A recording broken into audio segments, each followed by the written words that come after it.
खुलुमबाय स्टुडियो दं आं राकेश रामसियारि बे समाव बीडीसीनि बारग' चिफ हाग्रामा महिलारिया जे बुंनाय बाथ्रा बिथाङा बुंदोंमोन जे सिगांनि सानाव थामहिनबा बीपीएफ आरो यूपीपीएल खौसे जानायनि मुङाव बे समाव प्रमोद बर'आ यूपीपीएलआ थामहिनबा यूपीपीएलआ बे समाव ब्लेकमेलिं खालामबाय थादों होननानै बाथ्रा बुंदोंमोन बिथां हाग्रामा महिलारिया जे बीपीएफ आरो यूपीपीएल सावरायलायनाया सोलिबाय दं आरो बे सोलिबाय थानाय समावनो खायसे यूपीपीएल नि दैदेनगिरिफोरा बे समाव बीपीएफ नि खायसे नेताफोरखौ दैदेनगिरिफोरखौ सिं सावरायनायनि मुङाव बिथांमोनखौ लांनानै गावनि दोलोआव जगदान खालामनो थाखाय बिथांमोना नाजाबाय थादों थामहिनबा बे समाव ब्लेकमेलिं खालामबाय थादों होननानै बाथ्रा बुंदोंमोन बिथां हाग्रामा महिलारिया किन्तु बे सावरायफुबाय थानाय समावनो बे यूपीपीएल नि माखासे नेता कर्मीफ्रा ओरैबायदि ब्लेकमेल खालामगासिनो दं थारमाने बे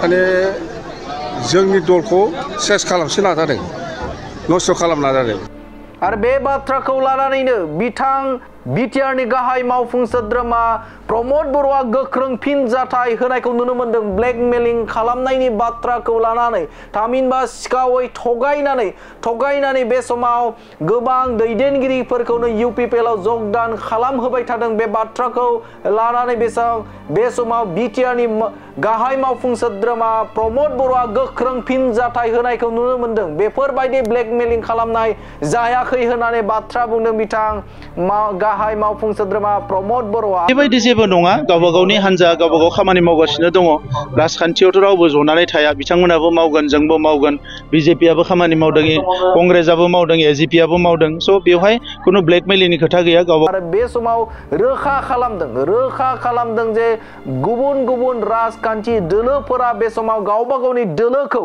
बा राजखान्थियारि बिथिङाव गावबा गावनि दोलोखौ गोख्रों खालामनो थाखाय खामानि मावनाया सोलिबाय थायो होननानै बाथ्रा बुंदों आरो बे समाव बीजेपीआबो गावबा गाव राजखान्थि हान्जाखौ गोख्रों खालामनो थाखाय बिथांमोनाबो नाजादों बीपीएफ राजखान्थि हान्जायाबो गावनि राजखान्थि हान्जाखौ गोख्रों खालामनो थाखाय नाजादों आरो गुबुन फारसेजों राजखान्थियारि बिथिङाव जे गावबा गावनि दोलोखौ गोख्रों खालामनो थाखाय जुजिनाय आरो नाजानाया थायो आरो थिग बेबायदिनो जोंबो नाजानाय आरो जुजिनायानो थागोन आरो बे समाव बेखौ लानानै जे राजखान्थि खालामनांगौ बाथ्रा गैया होननानै रोखा बाथ्रा बुंदों बिथां बीटीआर नि गाहाय मावफुं सोद्रोमा प्रमोद बर'आ गोख्रों बाथ्रा बुंनायखौ नुनो मोनदों जे ब्लेकमेलिं बाथ्रानि सायाव खुगा बेखेवदों ब्लेकमेलिं सायाव बिथाङा रोखा खालामदों जे बे समाव बेफोरबायदि बाथ्रा बा ब्लेकमेलिं खालामनाय जेबो जायाखै होननानै बाथ्रा बुंदों आरो राजखान्थियारि दोलोखौ मोनसे गोख्रों खालामनो थाखाय बयहाबो मोन्थाय दं आरो बेखौ गासैबो राजखान्थि हान्जाया खालामदों बीजेपीआबो खालामदों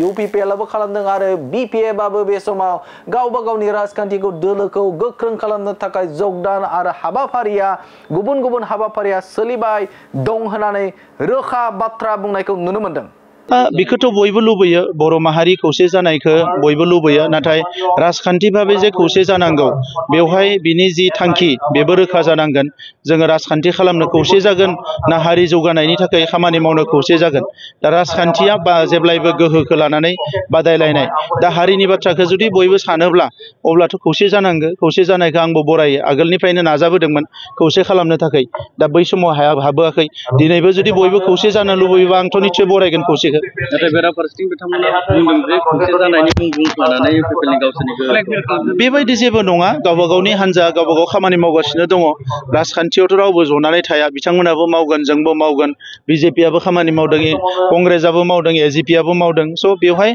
खुनु ब्लेकमेलिंनि खोथा गैया गावबा गावनि हान्जाखौ गोख्रों खालामनो गावबा गाव खामानि मावगासिनो दङ दा बिनि गेजेरावनो हारिनि खौसेथिखौथ' बयबो लुबैयो दिनै नङा 30-40 बोसोर सिगांनिफ्रायनो बयबो लुबैबोदों स' बेखौ बयबो रेसपेक्ट होलायबानो एबा बयबो गावनि थांखिखौ रोखा खालामबानो आवगायलांनो हायो बेवहाय जेबो जेंना गैया भुटाननिफ्राय सा 6 बिथांमोननि केडारफ्रा गोबां बोसोर जेल जानायनि उनाव जोङो सानसे सिगाङाव मोनाबिलियाव रिसिभ खालामनानै लानानै फैदों आरो बिथांमोना गावनि न'आव गावनि बिमा बिफा न'खराव जायफोर दङ बिसोरजों थानो हानाय मोनसे थासारि फैबाय। गोबाव बोसोर एनडिएफबि आफादनि बायदिसिना गुबुन गुबुन जि माने बाहागो दोङो बिथांमोना बुंबोगासिनो दङमोन आरो जयैबो बुंदोंमोन जे भुटाननिफोरखौ लाबोनांगो। बेखौ लानानै भारत सरकारखौबो नारसिनबोबाय थानाय जादों, आसाम सरकारखौबो नारसिननाय जादों। गेजेराव आसामनि चिफ मिनिस्टार बिथाङाबो भुटान सरकारनो मेसेज हरदों आरो आं बोसोरसे सिगांनिफ्राय भुटाननि गुबुन गुबुन अफिसार्सफोरजों बिथांमोननि मावख'गिरिफोरजों सावरायबाय थादोंमोन। दा बेवहायनो मोनसे मोजां फिथाइ थायदों आरो बिनि थाखाय जों बयबो गोजोननाय मोनो जे लासै लासैनो एनडिएफबिनि जेंनाया मोनसेनि उनाव मोनसे जोबबोगासिनो दङ।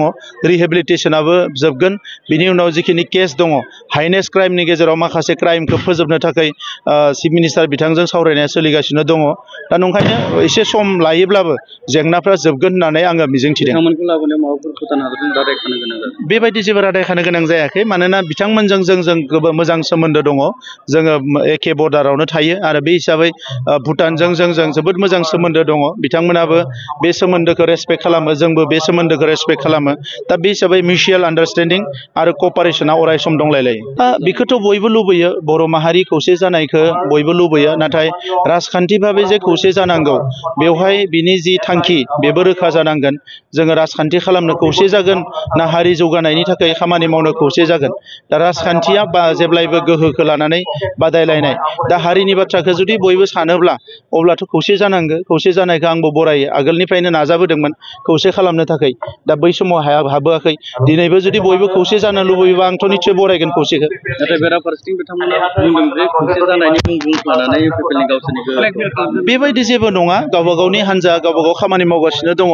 राजखान्थियावथ' रावबो जनानै थाया। बिथांमोनाबो मावगोन, जोंबो मावगोन। बिजेपियाबो खामानि मावदों, कंग्रेसआबो मावदों, एजिपियाबो मावदों। स' बेवहाय खुनु ब्लेकमेलिंनि खोथा गैया। गावबा गावनि हान्जाखौ गोख्रों खालामनो गावबा गाव खामानि मावगासिनो दङ। दा बिनि गेजेरावनो हारिनि खौसेथिखौथ' बयबो लुबैयो। दिनै नङा, 30-40 बोसोर सिगांनिफ्रायनो बयबो लुबैबोदों। स' बेखौ बयबो रेसपेक्ट होलायबानो एबा बयबो गावनि थांखिखौ रोखा खालामबानो आवगायलांनो हायो। बेवहाय जेबो जेंना गैया। भुटाननिफ्राय सा 6 बिथांमोननि केडारफ्रा गोबां बोसोर जेल जानायनि उनाव जोङो सानसे सिगाङाव मोनाबिलियाव रिसिभ खालामनानै लानानै फैदों आरो बिथांमोना गावनि न'आव गावनि बिमा बिफा न'खराव जायफोर दङ बिसोरजों थानो हानाय मोनसे थासारि फैबाय। गोबाव बोसोर एनडिएफबिनि आफादनि बायदिसिना गुबुन गुबुन जि माने बाहागो दोङो बिथांमोना बुंबोगासिनो दङमोन आरो जयैबो बुंदोंमोन जे भुटाननिफोरखौ लाबोनांगो। बेखौ लानानै भारत सरकारखौबो नारसिनबोबाय थानाय जादों, आसाम सरकारखौबो नारसिननाय जादों।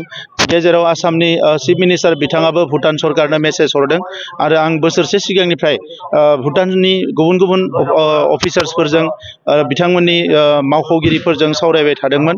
दा बेवहायनो मोनसे मोजां फिथाइ थायदों आरो बिनि थाखाय जों बयबो गोजोननाय मोनो जे लासै लासैनो एनडिएफबिनि जेंनाया मोनसेनि उनाव मोनसे जोबबोगासिनो दङ। रिहेबिलिटेसनाबो जोबगोन। बिनि उनाव जिखिनि केस दङ हाइनेस्ट क्राइमनि गेजेराव माखासे क्राइमखौ फोजोबनो थाखाय चिफ मिनिस्टार बिथांजों सावरायनाया सोलिगासिनो दङ। दा नंखायनो एसे सम लायोब्लाबो जेंनाफ्रा जोबगोन होननानै आङो मिजिंथिदों। बेबायदि जेबो रादाय खानो गोनां जायाखै, मानोना बिथांमोनजों जों मोजां सोमोन्दो दङ। जोङो एखे बर्डारावनो थायो आरो बे हिसाबै भुटानजों जों जोबोद मोजां सोमोन्दो दङ। बिथांमोनाबो बे सोमोन्दोखौ रेसपेक्ट खालामो, जोंबो बे सोमोन्दोखौ रेसपेक्ट खालामो। दा बे हिसाबै मिउचुवेल आन्डारस्टेन्डिं आरो कपारेसना अराय सम दंलायलायो। आं बेखौ माबा मोनसे खोथा सोंनोसो आखाइ हमदोंना? गाबरा ए पागल कुकुर বিলাকৰ পাগলামি মই বাহিৰ কৰি দিম। बे फैसालिनि आखलखौ बोरैबाबा सेंग्रा बोरायग्रा बायदि नुखायो आं। जोंनि सैथोआ बहा गोमाखो? आंनि आइखौ बेबायदि जेबो गाज्रि दा बुंदोंना आङो?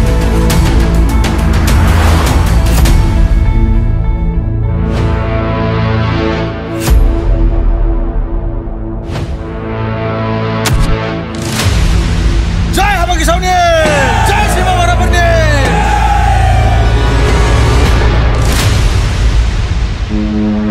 बेबायदि बेरामि हौवाखौ सैसिना जाहोस्लाय ज्राब गारनानै दिल्ली बेंगलरफोराव खामानि मावहैनायासो साबसिन।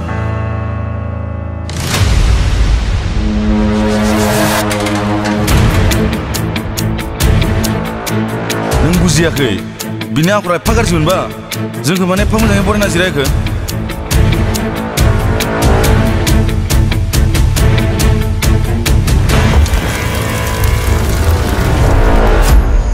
बे गामिया बे ओनसोला आंनि आखाइ मुथियाव आंनि इसारा मोनाब्ला थाम्फै मासे बिरनो हाया